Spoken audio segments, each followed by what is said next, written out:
In the heart of a grand, silent library, black as a velvet coat and still as midnight, lay Archie, a sleek black cat.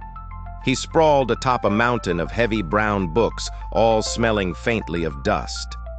Archie yawned a bored cat yawn, dreaming of livelier things.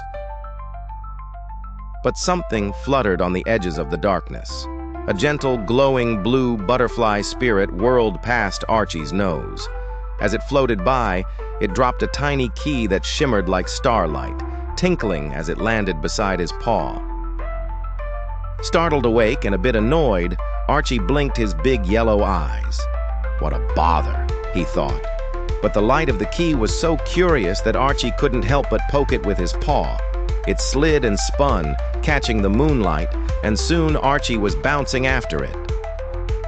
The blue spirit drifted ahead, and Archie, clutching the key in his mouth, followed its glowing trail. The spirit zipped through a crack between shelves, and Archie found a corridor he had never noticed before, shadows curling like secrets.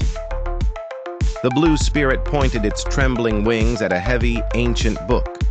Hidden in its spine, Archie discovered a strange little lock. The key slid in as though it belonged. With a push, the hidden doorway yawned open, and Archie stepped through. He blinked and gasped. The room beyond was nothing like the dusty library he knew. It swirled with twisting staircases and shelf after shelf, their spines blazing with all the colors of a rainbow.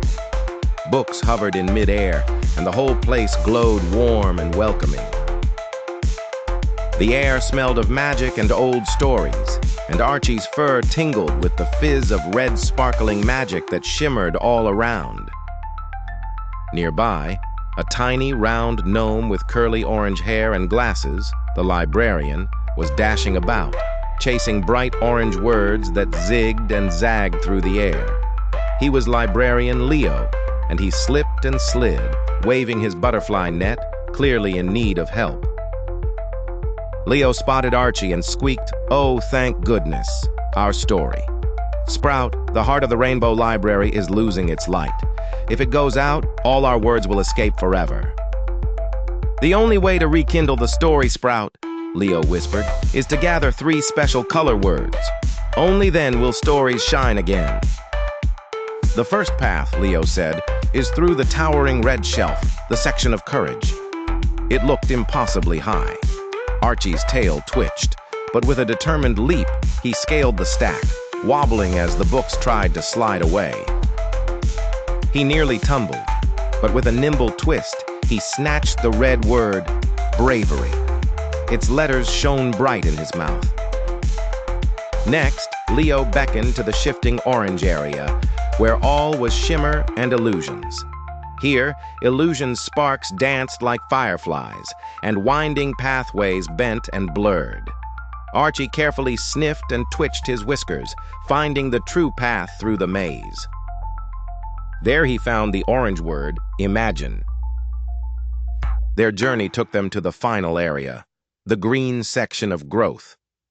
Ivy curled in wild, noisy tangles, blocking the way. A grumpy violet spell moth, wings edged in thunder, buzzed before the last color word. It spat sticky webs at them, but Archie, fast as a flicked tail, pounced and found a feather, ticklish and grand, waving it until the moth, laughing against its will, flew away. Behind the ivy lay the third word, connect, glowing bright green. All 3 words pulsed in Archie's paws and whiskers. They dashed back to the center, where the gray, wilting story sprout huddled in the gloom. Leo chewed his lip in worry. Suddenly, the shadows grew deeper. A swirling, sad wind howled through the colorful shelves. Out of the gloom formed the shush shadow, a menacing swirl, sucking color and sound from the library, turning shelves gray and silent. Leo squeaked and hid as the shadow reached for Archie, stretching out silent arms to steal the color words. Archie's fur bristled. He batted the words out of reach and they tumbled and spun, caught in the air, circling above the sprout. As the words spun, bravery, imagine, connect, they danced with all the colors of the library, combining into a wild, beautiful vortex. The story sprout pulsed and then exploded with light, violet and indigo streaking up, the rainbow library bursting with color. The shush shadow shrank and shriveled until all that was left was a tiny, harmless pebble.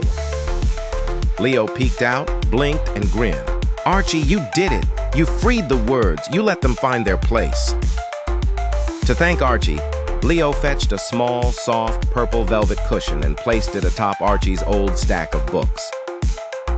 As dawn crept over the silent library, Archie curled on his new cushion, purring. On the edge of sleep, he heard faint musical laughter and the shimmering of words. A sign the Rainbow Library was still there, just behind the wall,